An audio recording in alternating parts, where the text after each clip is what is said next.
Hello. Hello. Welcome back to my channel, guys. My name's Sarah Lavonne.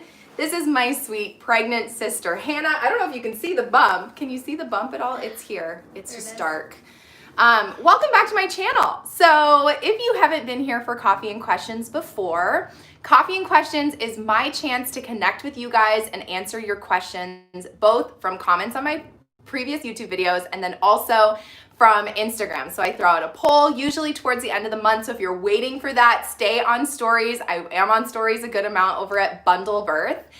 And so I threw out a poll. This month was insane. I don't know what happened, but there was like 400 questions that came in. So I screenshotted every single one of them and went through and like selected some of them. We're going to talk about a lot of things today. If you are here live, we are so excited that you are here. The chat box is on. So if you want to make comments, you can communicate with one another. If you want to ask a question to either me or Hannah, I have Hannah here for the next little bit. We'll see how long she tolerates sitting on the floor and before she has to pee because she's very pregnant. And I threw out a poll today over on Instagram asking if you guys have questions for her. So we're going to answer her questions, talk about her pregnancy. Hi, Julie. And then we are also going to answer questions from Instagram and YouTube. Okay? I think that's it. Now, the other thing is, because there was so many questions, I wanted to make sure that you knew a couple of things. One is, if you don't get your question answered today, or especially if you have a complex case, maybe you had a previous birth that went one way or another, I do and have been doing a lot of one-on-one phone calls. And so if you want to set up a one-on-one with me, you can purchase that in my shop. Everything will be in the description box below. You can also just go to Bundle Birth when you're done with this and purchase a one-on-one call. We can talk through all of those things, get all of your questions answered. That's one thing, that's an option. The other thing is that I have a sale going on for all of my online classes. So I have childbirth classes, they took all of them.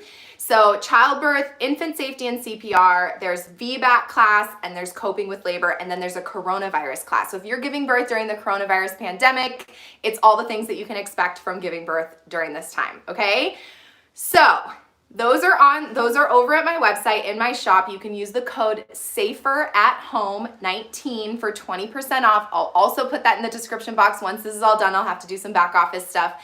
And then you can check that out for the next like less than 24 hours. So you have till the end of today to get your classes, get yourself ready and confident. I'm gonna put you on the spot. What was your favorite part about doing the classes? So she also did my birth coaching program.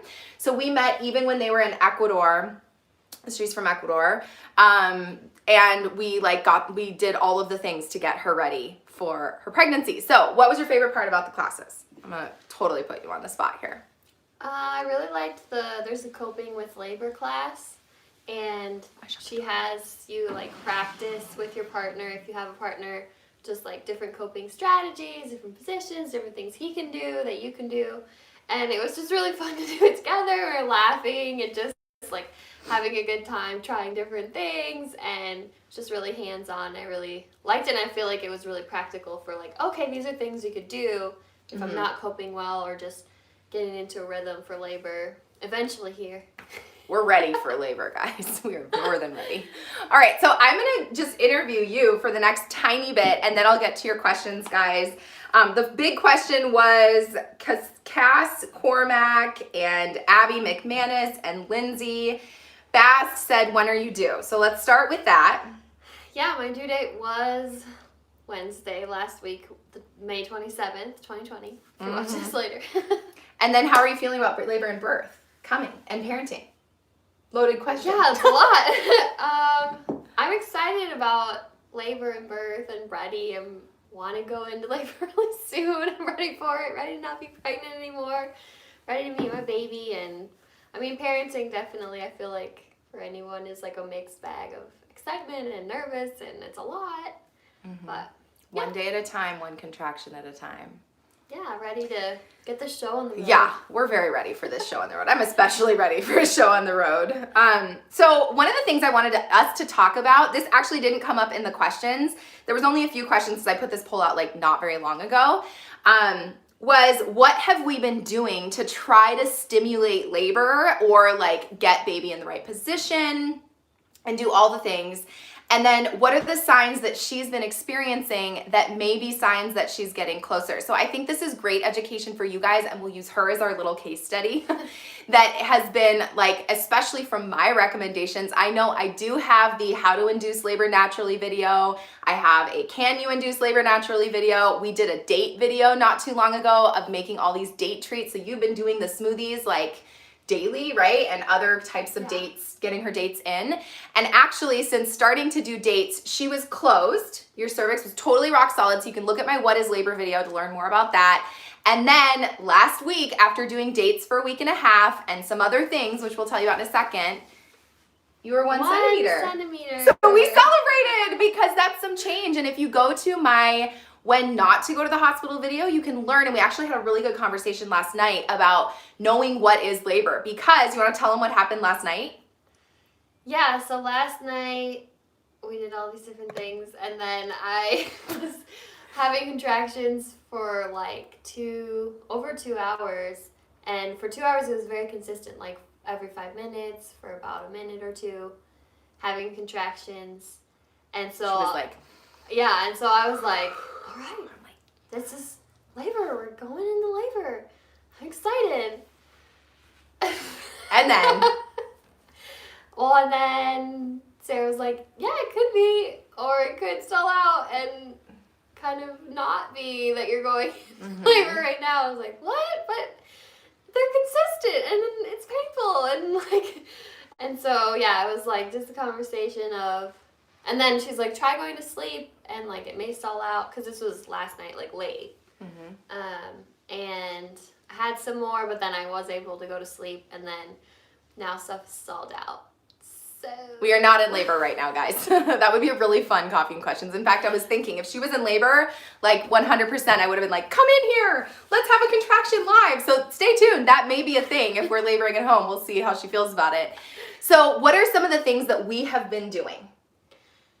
Yeah, so I got my breast pump out and been pumping for like 20 minutes a few times a day. Yep. Last night we did 20 minutes on, 20 minutes off. 3 times. 3 times. Yep. And that got contractions going. Like you were having some painful contractions. So pumping, any kind of nipple stimulation is good. You've been doing your dates. Yeah, so dates. What else? Yeah. Walking. Walking at least a mile every day. That's been the recommendation, because that's going to keep you fluid. Motion is lotion. We want your body getting that baby in the right position. Been on the birth ball for position stuff. Big hip circles like the How to Engage Your Baby video. I'm probably missing things. You got your membrane stripped. Yeah. My doctor stripped my membranes. Which I talk about in my How to Engage Your Baby video. So people will ask me like, what's my recommendation for stripping your membranes? If you don't know what stripping your membranes is, go over there, because I don't want to waste too much of our time here.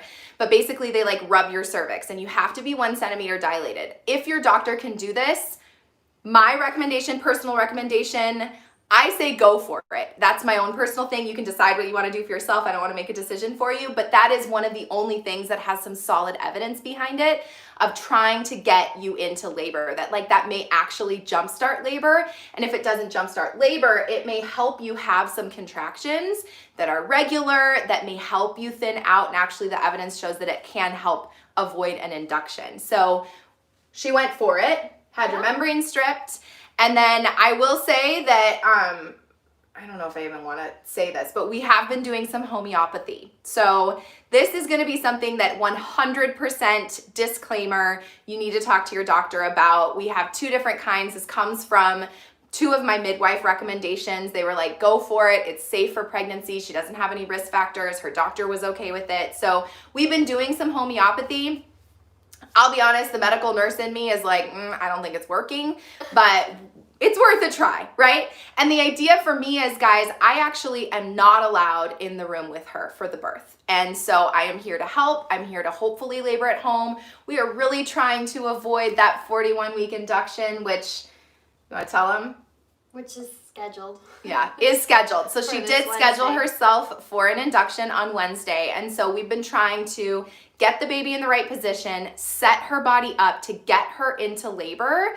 And also do all of that safely, right? Somebody asked me about castor oil. So castor oil is not recommended, guys, and it only really causes diarrhea. Now, if you're really close to labor, you're in early labor, like it may speed up labor, but it also, I've seen it speed up labor where you're like, like freaking out very quickly, and then you're pooping everywhere in labor. And the risk is that it makes your baby poop inside, called meconium. Not recommended, okay? Castor oil, risk benefit, I weigh it out that castor oil does not, and actually that is the professional recommendation. Castor oil, not recommended, okay? So that's my own personal recommendation. We're not doing it with her. I don't want her to poop everywhere either and have explosive diarrhea. That's no fun either, okay? So we've been doing all those things. Now, what are some of the signs that we've seen? Because the fun part is I'm here 24/7 and we've seen the progression. So there's been some signs that she's getting closer. Can you identify any of those? And then I'll tell you all the things I see. I mean, that I'm 1 centimeter dilated. Mm-hmm. So that's good. Mm-hmm. I'm around 70% effaced. Yes, we love effacement for first-time moms. Second-time moms, you may dilate before you efface. First time, by second, I mean like if it's not your first baby, it doesn't matter how many babies you've had. Typically you dilate first and then you efface and flex and flow. But for first-time moms, a lot of times they'll efface before they dilate. And so 70% is not 20%. I'm so happy with 70%. Even if she's induced, her cervix is considered favorable. So yes. Yes. Hallelujah. And the baby's dropped. Like that really happened low. like overnight. You want to see it, guys? So let me show you what the baby dropping looks like. Can we get you up? Hold on. Give us a second. Struggle. This is every time. Okay, so now let me turn up the light a little bit. So My head's her cut belly off. is down here. Now show them where the top of your uterus is. Like right here. So she has all this empty space. So take a big deep breath. Can you breathe easier? She got a burst of energy. That's that nesting. But look at how low the baby is down here. And then I'm like touching your vagina. Who cares? Can you lean back just a tiny bit? Just kind of like, yeah, well, that didn't really work. But whatever. But the belly starts like vagina out versus like vagina and then out, if that makes sense. It's more of like a smooth to her crotch. The other way to check is to check for ballotability. If you lift inside and find your pubic bone, we're just gonna go full crotch shot here. Hold on 1 second. Okay, pubic bone is here. You can do this with me if you want. Sorry, here. Our heads are not in it. I know, our heads are not in it. So pubic bone here, I don't know. right above the pubic bone. Go on your knees. It hurts. Oh, okay. Well, we won't be here long, okay? Pubic bone, right above the pubic bone where your bladder is, and you can feel this for all you pregnant people right now. Feel right above where your bladder is. You might feel like you need to pee, okay? And then press in on that area. And for me, mine is smushy. Because there's no baby in there. For you, what do you feel? Smushy or firm? Look great. Right above. It feels firm. Feels kind of smushy firm. I'd have to lay back. The best way to check this is by laying back. But if you feel that it's a firm surface versus it's kind of like bloop, bloop, then you know that the baby is engaged. So we know baby's dropped. That's a great sign. That's gonna get you closer. That's gonna get more pressure on her cervix. The other thing we've seen is the baby's position turn. So prior to recently, it's just been all kicks out front, which means the back of the baby's back is towards the back of her, considered OP, sunny side up babies. Everyone is stressed about this. I got multiple questions about OP babies in your Coffee and Questions questions, so I'm gonna answer them here. It does not matter until you're in labor, okay? It's something to be aware of. Where are your kicks? If you only see movements, like if I feel around here, now I just feel smushiness, but if she were to lay back and me do like a full Leopold's, I was feeling like little knobs and nubbins and stuff around, which is like a foot or a knee or an ankle or a hand or something. And that means that the limbs are out front. We want the back towards the front. And that it actually, her belly shape has changed over the last few days, where before it was pretty wide and now it's a little more centered and there's like a firm surface along here, which is the baby's back. So if your belly feels, and again, this doesn't matter until your term. So after 37 weeks, Prior to that, none of this matters. Okay, baby is flipping and turning. We want baby head down by 37 weeks, but baby is tossing and turning and going back and forth, which is normal and fine. But eventually we want the baby to turn forward because that position is going to be easier for the baby to engage in the pelvis. More pressure on the cervix can stimulate labor and can help with your contractions, okay? So we've seen baby drop. We've also seen him turn a little bit so that his back is more towards the front. It's actually still transverse, so it's over here, but babies enter the pelvis sideways, actually, okay? And so eventually then as labor goes on, they'll turn towards the front, which is gonna make your labor easier and faster. OP does not matter until you're in labor, and then even if baby was still OP and we're in labor, early on in labor, we're gonna do a ton of upright positions. We're gonna do a ton of movement. We're gonna listen to her instinct, and if one leg feels better to lunge one way, we'll do it. If she needs to lean over, she'll lean over, stuff like that. So instinct is everything. That's what we're going off of. That's where my coaching comes in. People will be like, oh my gosh, you have your sister. She can tell you what to do. I'm not gonna tell you what to do. I'm gonna help you to identify what feels right for you. And that's really what's gonna help to get the baby in the right position, etc. Okay? I saw a question come in. Mrs. says, she goes, aw, belly. Haley says, aw, belly. That's cute. Okay, Mrs. says, what will you do for anesthesia? Are you going to deliver at home? Do you feel comfortable answering that question? Sure. So I'm not planning to deliver at home. I'm planning to deliver in the hospital. And for pain management? Yeah, pain management. So I'm kind of like flex and flow and bundle birth model. But yeah, I just kind of want to see how it goes, and I'm not opposed to getting an epidural if I'm not coping well / suffering. But also, yeah, I could see myself potentially just going for it without, but I'm kind of just like, let's see how it goes, and which by ear. Is the flex and flow model, right? That like you kind of don't know until you try it.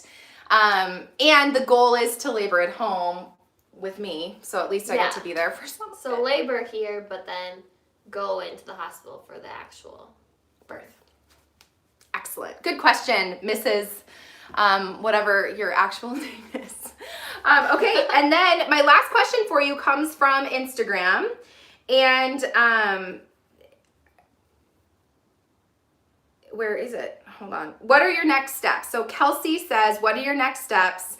And she said, has your doctor suggested induction? So what's the plan up until Wednesday? Anything particular you want to share? I mean, probably just keep doing the things.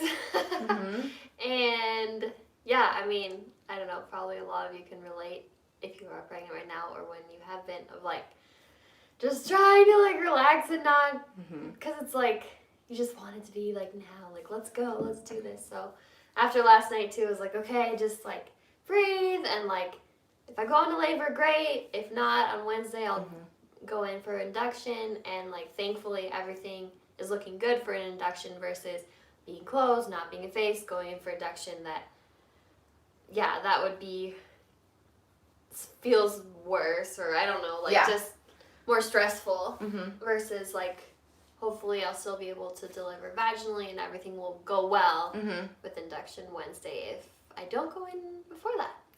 So I actually saw a question come in. Nicola says, I'm being induced in 4 days with my first baby, and if I'm honest, I'm terrified. I've done a ton of research, but I still feel like I don't know what to expect. How do I deal with the nerves? So I'm gonna say one here, and then I'm gonna ask you about your nerves for induction, how you feel about it, and how you felt calm about it. Like what's helped you feel calm about having an induction. So I'll let you think about that. So I actually have 2 very thorough YouTube videos about induction, what to expect from induction. And then there's a third tag on that's about the 39-week induction. And so I would go over to how they induce you in the hospital and learn about all the steps. Induction is very, very like standard. There's really 4 things they can do. Whether they do all of them or not is up to your cervix. You know, and we don't actually know exactly how they'll induce her, but knowing what her cervical exam is, she's 1 centimeter, 70% effaced, and -3 stations. The baby's still kind of high. We need to get baby lower. They will probably start with a cervical ripening agent or a Foley balloon or both. And so because she's 1 centimeter dilated, she may actually skip the whole cervical ripening piece, which is medications inside her vagina to soften the cervix, and actually start with the Foley balloon, which is the mechanical dilator. And so Flex and Flow, I will be virtual with them the entire time, guys. I have a full Rolly iPad stand with my iPad that has a great camera, and I will literally be the robot in the room that like rolls around with them and is like, hi, I'm here. I need to see it all. So that will also I'll help navigate some of that, but we don't know, and that's okay, right? We'll figure it out, but really like she's looking at cervical ripening, Foley balloon, then probably some Pitocin, and then rupturing her membrane. So you can watch that video and learn more about that. And then how have you managed some nerves? How are you feeling about being induced if that were to be the case? And what's made you feel more comfortable? You haven't seemed totally nervous about it. Like I haven't heard that come out. No, I mean, I think what's interesting is like, for instance, with my doctor, when I've talked about induction, she basically explained it in like 2 or 3 sentences that were like super vague. And like my doctor, I love my doctor, but in that moment, like I was like, wow, if this is all that I knew, I would be like, what in the world are they gonna do to my body? I'm like so confused. Yeah. But like, because I've gone over it with Sarah of like just all the kind of like the details and like these are the different things that they use, these are the different meds, these are the different ways that they get your body into labor. I think just understanding that and being like, okay, like if they are going to do this, that's like I know what that is, versus I think with the doctor there's so many different things going on and they're like, induction is this, blah blah blah, and if that's all you know, then it would be like, oh, like that's really freaky. Right. Totally. I don't know, like what are you going to do to me? So I don't know, I guess just knowing about it, like educating yourself, and like Sarah has stuff about it. Well, and I don't even know if we've had a one-on-one induction conversation. We've talked about like risks and like, should you do it at 41 weeks? And that was totally her decision. I have no recommendation. They have their own personal reasons for that.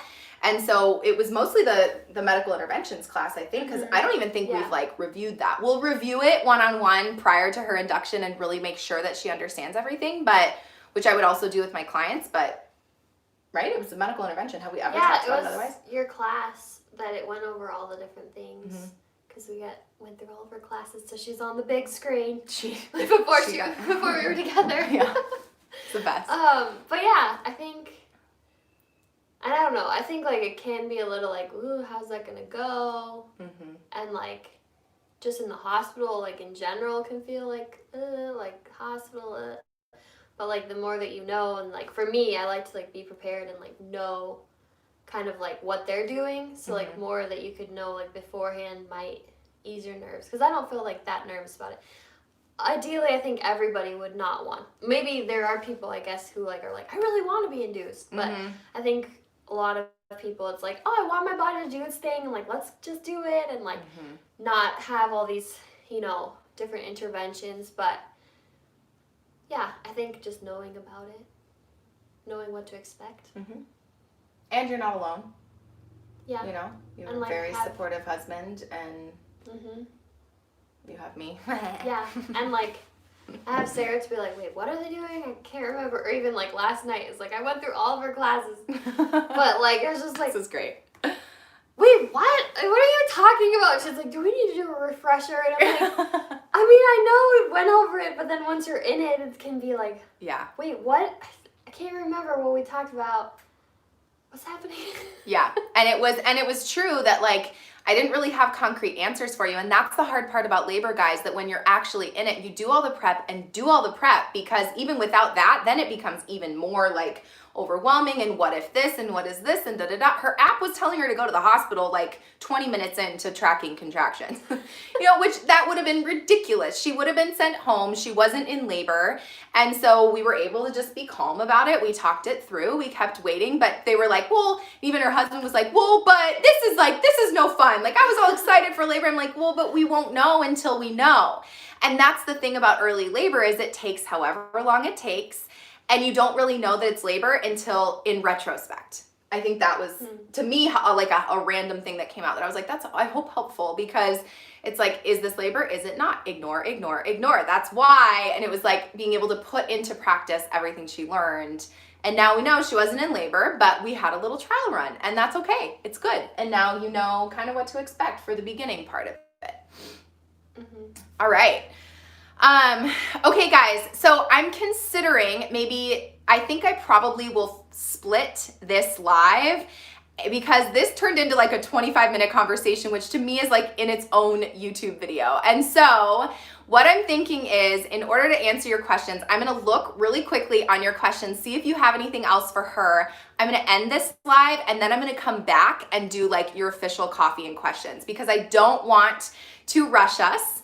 So go through, and if you have commented with a question, copy your question into a note, save it on your computer for the next Coffee and Questions live. We're flexing and flowing here, because again, I feel like I feel pressure to be done in an hour, and we're gonna run out of time for your questions, and I wanna be able to answer your questions, okay? We're all set up, let's do this. So this is gonna be Hannah's, basically her Coffee and Questions live, talking through her like pregnancy and the things we've been doing, how to prep, and then I will be back in like 1 second, and we will start the official Coffee and Questions from Instagram and from YouTube, okay? So save your questions, and then I'm gonna scroll through, see if you have any questions for her, and then we'll say goodbye for like a second, and then we'll come back, okay? I'll get up off the floor. She'll get up off the floor. And leave you. Right, she'll not be back for the next one.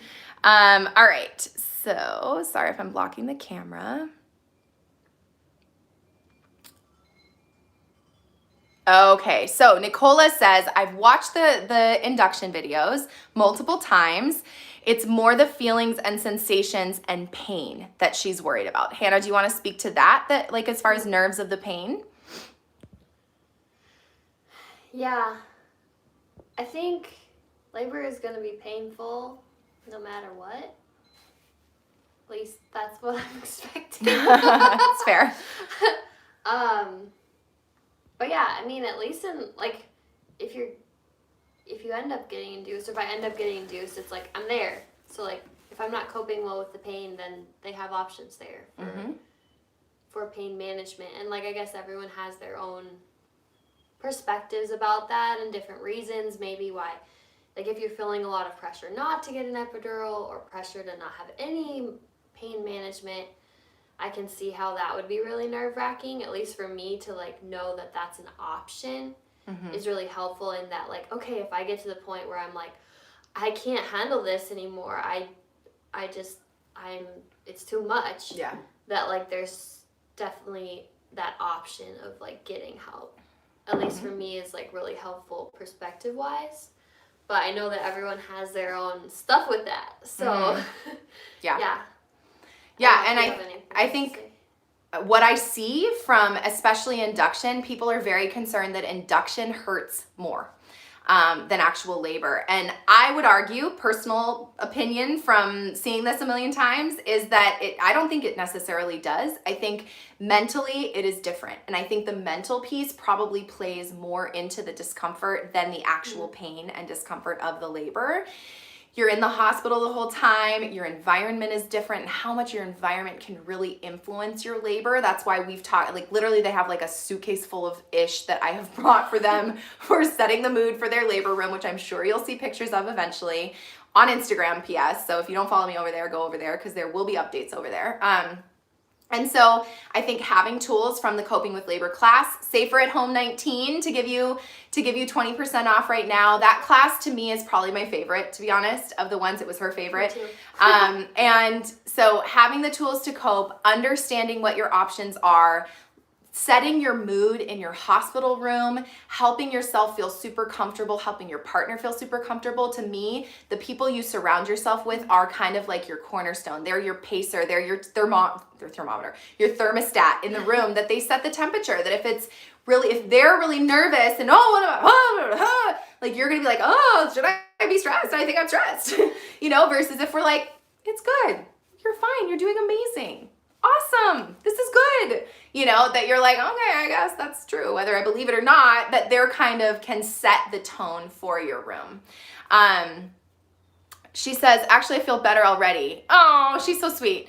So that's my recommendation for you. Learn to cope. Everyone should learn to cope. And I'm looking at the rest of your questions. They said, I'm scared of the pain too and worried. That's normal. Okay. Where are you having pains right now, Hannah, if any? Describe what a contraction feels like compared to like actual contractions you were having last night, which palpated like contractions and probably will be like early labor, and then the ones that you were having like randomly before that. Yeah, I mean, like in this moment, I'm not really having contractions. So Yeah. in this very moment. But it definitely, like, before I would have like maybe like round ligament pain where it would be like one side or like a random pain, but like it wasn't like these. It was like it would be getting worse and be like ow, and then it would like get like kind of like taper off, and like it was like really hard, like here on the top too, especially because the bottom I feel like kind of can get hard. I feel like has been kind of like hard. Firm here and there. But that's classic Braxton Hicks, that they're not organized. They're kind of like... Yeah, but it's like that, especially like right here on the top, it's like it's pushing in like really, really hard. And then the pain, I feel like, wasn't necessarily in the same spot every time, but it was more that it was like, it was really hard, and then also there was pain, potentially like down below, potentially from up above, sometimes kind of all around, sometimes in the back. So I don't know, to me it wasn't like, and the pain was the same every one. It's kind of different. Some of the pain kind of felt like a vaginal exam, like it was like inside, or like when she was through my membrane. So it was like kind of a lot of different types of sensations. The key with contractions though is that it comes and it goes, and it's going to increase in intensity. Like even last night when you were tracking them, she asked me the question, should I start tracking the contraction when I first start feeling the squeezing or when I first start feeling the pain? And my answer was with the squeezing, because that's the beginning where it doesn't really hurt, and then you're like, ooh, crampy, ooh, oh, hold on a second, and wow, that's really intense, and then like, oh, it's not quite as intense, and I feel it lessening up, and then I feel it going away, and now it's barely nothing, and now it's nothing, but I still feel tightness, and now I feel nothing, right? That there's those waves that come and go, and then once you feel nothing again, that's the end of your contraction.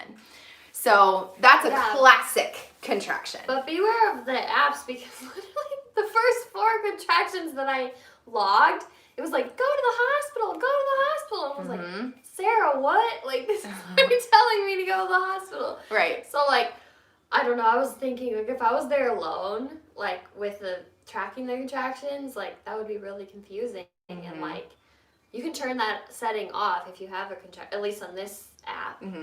I'll link the app down below in the description after all of this for you guys. It's the one I use. I like it. I paid the $1.99 because you can like backlog and stuff. To me, it was worth it. I like the interface and the look and stuff, but you can use whatever you want. So cool. All right. That's your sensations. All right, guys. So I actually have an announcement before we start into your questions in part 2 that just turned into a part 2.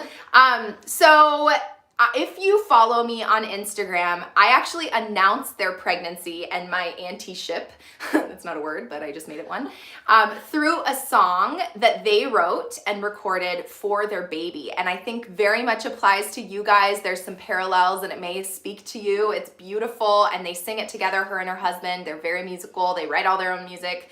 And so we have recorded that for my channel, and I will be making that song available to you guys as an announcement that their baby is here. So no matter when it happens, once baby is born, I will publish that video to you guys, and you can know you'll be some of the first people to find out that they've had this sweet baby, and we can bless you guys with that song. They will be putting it on Spotify, so you can download it and listen to it on your own.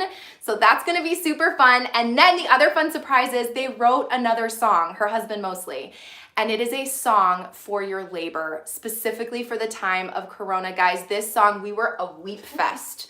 Like, it was just, I couldn't even breathe. I like well, but I don't actually cry. And this one is so beautiful. It has so many beautiful birth affirmations. Tons of the stuff that I teach is interwoven throughout. It's like, There's no judgment here. It's okay to cry. Like, I wish I could do this for you. Oh my gosh, it's so good. I'm so excited to put it out there. So song number 1, you can see here, when you see that go live, she has had her baby.